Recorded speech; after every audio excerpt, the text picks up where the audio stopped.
2 Format-Radionetten begrüßen die Leute zur lustigsten Morningshow. Es folgt nun ein Lied vom Besten von heute, verkünden sie lachend und froh. Ein Vogel singt 2000 Mal in der Stunde, dass er die Welt retten will.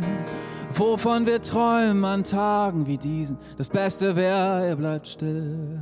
Die Idole der Jugend, sie werben für ein Fastfood-Produkt.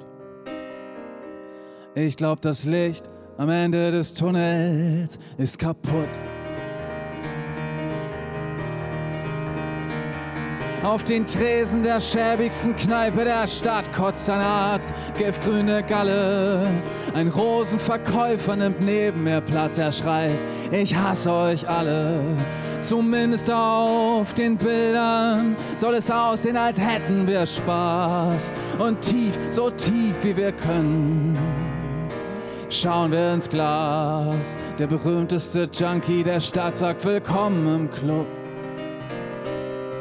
Das Licht am Ende des Tunnels ist kaputt. Auf einmal steht da ein entfernter Bekannter, mit dem sind noch Rechnungen offen. Auf dem Oberarm trägt er ein Freiwild-Tattoo, na schön, das lässt ja hoffen. Hey Enno, dein Lied, das ist so schön ruhig, das klingt ja wie Xavier Naidoo. Irgendwo brennt eine Sicherung durch. Ich stehe auf, rufe nein und schlag zu.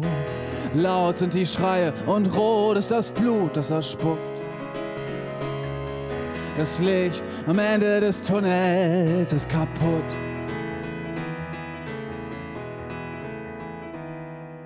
Wie einst eine Will in Bestform löcherst du mich mit Fragen, möchtest wissen, wie denn mein Tag war. Ich sage, ich habe mich sehr gut geschlagen.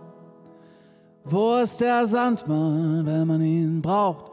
Kann er mich bitte vergraben? Du drehst dich weg und durch den Raum dröhnt ein schweigendes Klagen. Und dann fragst du, ob ich dich noch liebe, und ich lüg wie gedruckt. Das Licht am Ende des Tunnels